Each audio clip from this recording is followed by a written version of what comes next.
अवैध बांग्लादेशियों की जमकर कुटाई। बिहार से दिल्ली तक ताबड़तोड़ एक्शन। बिहार से दिल्ली और बंगाल तक अवैध बांग्लादेशियों की जमकर कुटाई हो रही है और उन्हें चुन चुनकर खदेड़ा जा रहा है। बिहार में तो डिप्टी सीएम सम्राट चौधरी ने बांग्लादेशी घुसपैठियों को लेकर सनसनीखेज खुलासा कर डाला। इतना ही नहीं, दिल्ली में भी बांग्लादेशी घुसपैठियों की धरपकड़ बड़ी तेजी से हो रही है और आधी रात को उन्हें पकड़ा जा रहा है, देश से निकाला जा रहा है। लेकिन सवाल है कि आखिर इतनी बड़ी संख्या में कैसे बसे और क्या इन्हें बसाने का श्रेय पिछली सरकारों को जाता है? इसका पूरा सच आज हम आपके सामने रखेंगे। नमस्कार, कैपिटल टीवी देख रहे हैं आप, मैं हूं आपके साथ हर्ष भारद्वाज। दिल्ली के बाद बिहार चुनाव में बांग्लादेशियों का मुद्दा गरमाने लगा है। बिहार के डिप्टी सीएम सम्राट चौधरी ने अब इस मामले में बयान देकर तहलका मचा दिया है। चौधरी ने आशंका जताई है कि कहीं ये बांग्लादेशी बिहार में तो सबसे ज्यादा नहीं है, साथ ही पिछली सरकारों पर बांग्लादेशियों को बसाने का आरोप भी लगाया है।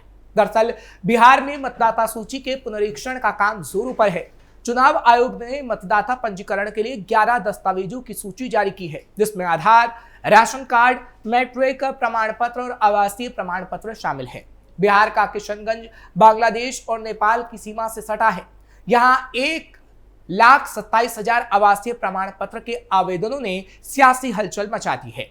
बिहार के डिप्टी सीएम सम्राट चौधरी ने इसे शॉकिंग करार देते हुए कहा कि यह आंकड़ा साफ संदेश देता है कि किशनगंज में बड़ी संख्या में बांग्लादेशी और रोहिंग्या घुसपैठिए मौजूद हैं।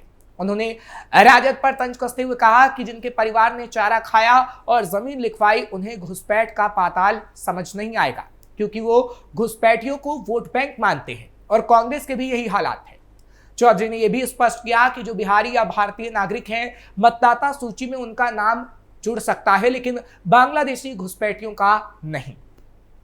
यानी एक बार फिर बांग्लादेशियों को लेकर पिछली सरकारों पर आरोप लगाया जा रहा है कि वोट बैंक के चक्कर में उन्हें बसाने का काम किया गया। पर क्या वाकई ऐसा है? और अब केंद्र की सरकार क्या पूरी तरह से बांग्लादेशी घुसपैठियों को देश से खदेड़ पाएगी? सबसे पहले आपको बताते हैं कैसे बांग्लादेशी घुसपैठिए घुसपैठ करते हैं, फिर आपको बताएंगे कि पिछली सरकारों ने कैसे वोट बैंक की खातिर इन्हें बसाए रखा।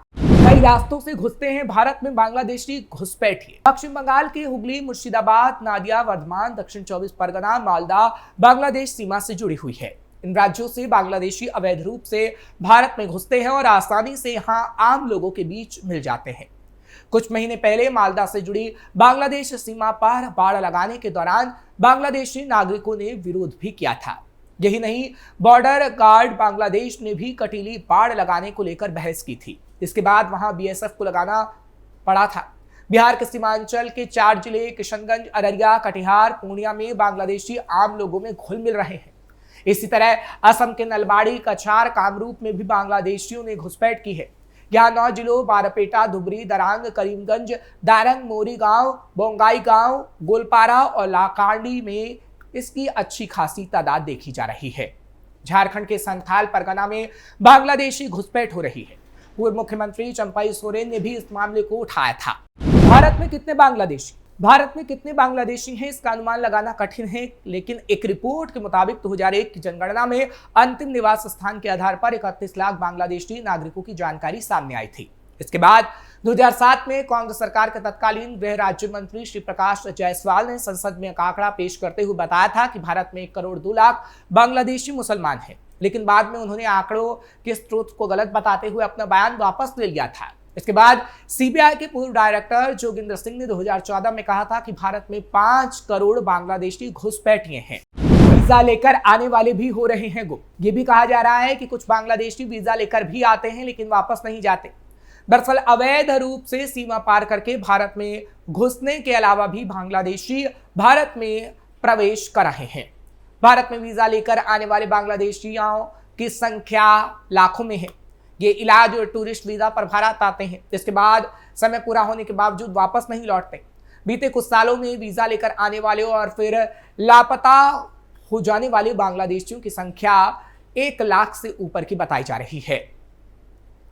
गृह राज्य मंत्री नित्यानंद राय ने भी राज्यसभा में जानकारी दी थी कि 1 जनवरी 2024 से 31 जनवरी 2025 के बीच बीएसएफ ने पश्चिम बंगाल में 2601 बांग्लादेशियों को पकड़ा था। इसमें सितंबर 2024 में 300, अक्टूबर 2024 में 331, नवंबर 2024 में 310, दिसंबर 2024 में 253 और जनवरी 2025 में 176 बांग्लादेशी घुसपैठिए पकड़े गए थे।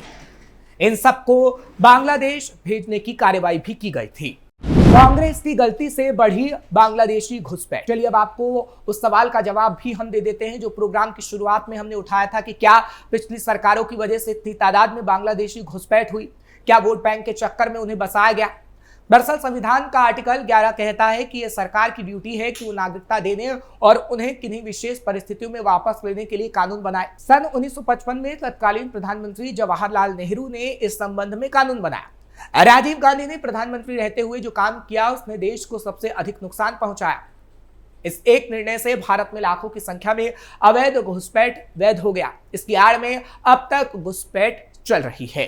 असम और पश्चिम बंगाल की बदल गई डेमोग्राफी। असम में हालात किस तरह दिनों दिन खराब हुए हैं घुसपैठियों की वजह से खुद मुख्यमंत्री हेमंत बिस्वा शर्मा के मुख से सुना जा सकता है, जिसमें वो बता रहे हैं कि बांग्लादेशी घुसपैठियों ने किस तरीके से घुसपैठ की और मुसलमानों की आबादी बढ़ी और डेमोग्राफी तक चेंज हो गई और कई जिलों में हिंदू अल्पसंख्यक हो गए हैं। जो 1951 में 12% मुस्लिम थे अब 40% तक पहुंच गए हैं। ये जनसंख्या अवैध घुसपैठ के कारण से असम में देखने को मिल रही है। पश्चिम बंगाल में बीजेपी के शुभेंदु अधिकारी भी असम के मुख्यमंत्री हेमंत बिस्वा शर्मा के बयान का समर्थन कर रहे हैं।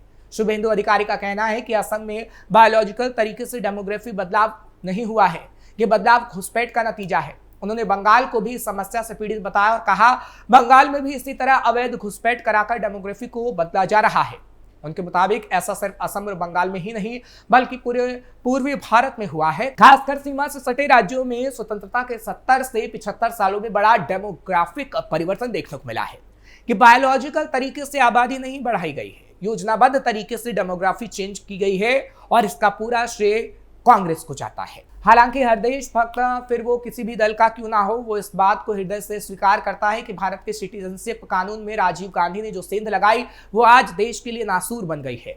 हो सकता है देश की जनता 1984 में राजीव गांधी की पार्टी कांग्रेस को 404 लोकसभा सीट जिताकर भारी बहुमत से विजय नहीं बनाती तो वो 1985 में कभी ऐसा कानून संसद से पास नहीं करवा पाते, जिसके कारण से आज देश में अवैध घुसपैठ एक महाभयंकर समस्या बनकर उभरी है।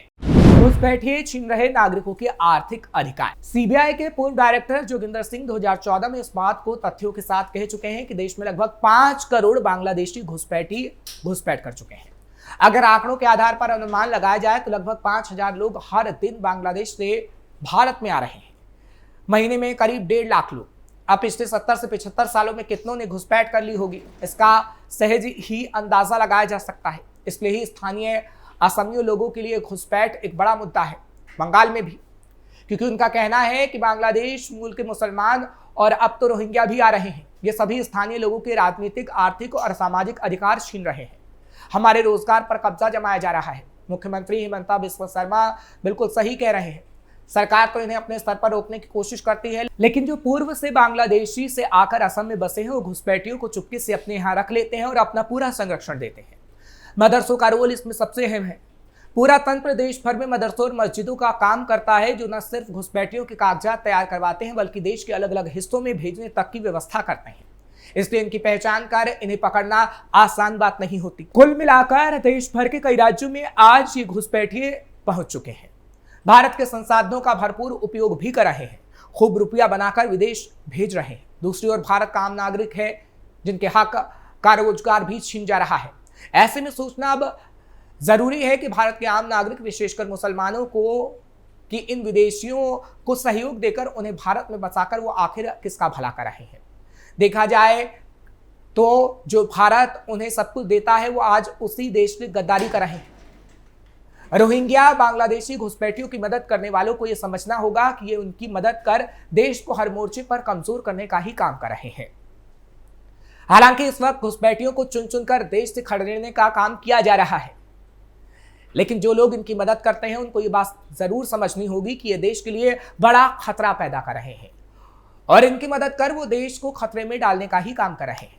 फिलहाल अभी जहां बीजेपी की सरकारें हैं वहां अवैध रोहिंग्या बांग्लादेशियों को पकड़ देश से खदेड़ा जा रहा है, लेकिन पूरे देश में यह अभियान चलाना होगा और अवैध घुसपैठियों की संख्या देश में शून्य करनी होगी। आपको ये खबर कैसी लगी कमेंट सेक्शन में जरूर बताएं। खबर को लाइक शेयर करें। कैपिटल टीवी को सब्सक्राइब करना मत भूलिएगा।